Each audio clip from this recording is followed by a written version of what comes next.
ಎಲ್ಲರೂ ಇಷ್ಟಪಟ್ಟು ತಿನ್ನೋವಂಥ ರುಚಿಕರವಾದಂಥ ದಹಿ ಪೂರಿ ಅಥವಾ ಮೊಸರು ಪೂರಿ ಮಾಡೋ ರೆಸಿಪಿ ನಿಮ್ಮ ಮುಂದೆ ತಂದಿದ್ದೀನಿ.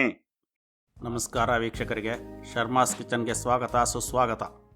ಬೇಕಾಗುವ ಸಾಮಗ್ರಿಗಳು: ಗುಂಡು ಪೂರಿ, ಮೊಸರು, ಬೇಯಿಸಿದ ಬಟಾಣಿ, ಸಣ್ಣದಾಗಿ ಹೆಚ್ಚಿಟ್ಕೊಂಡು ಈರುಳ್ಳಿ, ತುರಿದ ಕ್ಯಾರೆಟು, ಸಣ್ಣದಾಗಿ ಹೆಚ್ಚಿದ ಕೊತ್ತಂಬರಿ ಸೊಪ್ಪು, ಮಸಾಲೆ, ಆಲ್ ಇನ್ ಒನ್ ಕೆಂಪು ಚಟ್ನಿ, ಹಸಿರು ಚಟ್ನಿ, ಬೆಲ್ಲದ ನೀರು, ರುಚಿಗೆ ಪುಡಿ ಉಪ್ಪು, ಖಾರ ಬೂಂದಿ, ಸೇವ್. ಮೊದಲು ಆಲ್ ಇನ್ ಒನ್ ಕೆಂಪು ಚಟ್ನಿ ತಗೊಂಡು ಅದಕ್ಕೆ ಸ್ವಲ್ಪ ನೀರು ಹಾಕಿ ಹದವಾಗಿ ಕಲಸಿಟ್ಕೋಬೇಕು.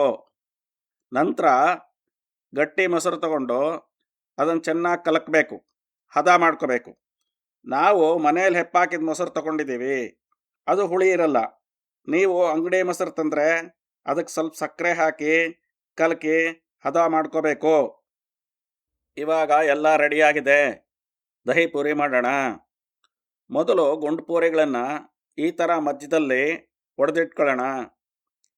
ಒಡೆದ ಪೂರಿಗೆ ಬೇಯಿಸಿದ ಬಟಾಣಿ ಹಾಕಿ, ಹೆಚ್ಚಿದ ಈರುಳ್ಳಿ ಸ್ವಲ್ಪ ಸ್ವಲ್ಪ ಹಾಕಿ, ತುರ್ಕೊಂಡು ಕ್ಯಾರೆಟ್ ಸ್ವಲ್ಪ ಸ್ವಲ್ಪ ಹಾಕಿ.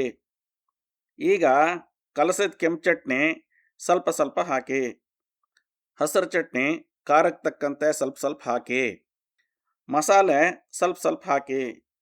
ಮಸಾಲೆ ರೆಸಿಪಿ ಮಸಾಲೆ ಪೂರಿ ವಿಡಿಯೋದಲ್ಲಿದೆ, ಐ ಬಟನ್ ಮೇಲೆ ಒತ್ತಿ ನೋಡಿ. ಚೆನ್ನಾಗಿ ಕಲಸಿದ ಮೊಸರನ್ನು ತಗೊಂಡು ಎಲ್ಲ ಪೂರಿಗೆ ತುಂಬ ಹಾಕಿ, ಬೆಲ್ಲದ ನೀರು ಸ್ವಲ್ಪ ಸ್ವಲ್ಪ ಹಾಕಿ, ರುಚಿಗೆ ಚೂರು ಚೂರು ಉಪ್ಪು ಹಾಕಿ. ನಿಮಗೆ ಬೇಕಾದರೆ ಹಚ್ಮೆಣಸಿನ ಪುಡಿ ಹಾಕಬಹುದು, ಚೆನ್ನಾಗಿರುತ್ತೆ. ನಾವು ಕೆಂಪು ಚಟ್ನಿ ಹಾಕಿರೋದ್ರಿಂದ ಹಚ್ಮೆಣಸಿನ ಪುಡಿ ಹಾಕಿಲ್ಲ. ಮೊಸರು ಮೇಲೆ ಖಾರ ಬೂಂದಿ ಸ್ವಲ್ಪ ಸ್ವಲ್ಪ ಹಾಕಿ, ಸೇವನ್ನು ಸ್ವಲ್ಪ ಸ್ವಲ್ಪ ಹಾಕಿ, ಕೊತ್ತಂಬರಿ ಸ್ವಲ್ಪ ಸ್ವಲ್ಪ ಹಾಕಿ ಗಾರ್ನಿಷ್ ಮಾಡಿದ್ರೆ ದಹಿ ಪುರಿ ತಿನ್ನಕ್ಕೆ ರೆಡಿ. ಈ ವಿಡಿಯೋ ಇಷ್ಟ ಆದರೆ ಲೈಕ್ ಮಾಡಿ, ಶೇರ್ ಮಾಡಿ, ಕಾಮೆಂಟ್ ಮಾಡಿ. ಈ ಥರ ಇನ್ನಷ್ಟು ವಿಡಿಯೋಗಳಿಗಾಗಿ ನಮ್ಮ ಚಾನಲ್ ಸಬ್ಸ್ಕ್ರೈಬ್ ಮಾಡಿ, ನೋಟಿಫಿಕೇಷನ್ಗಾಗಿ ಬೆಲ್ ಬಟನ್ ಒತ್ತಿ. ವಿಡಿಯೋ ನೋಡಿದ್ದಕ್ಕಾಗಿ ತುಂಬ ಹೃದಯದ ಧನ್ಯವಾದಗಳು.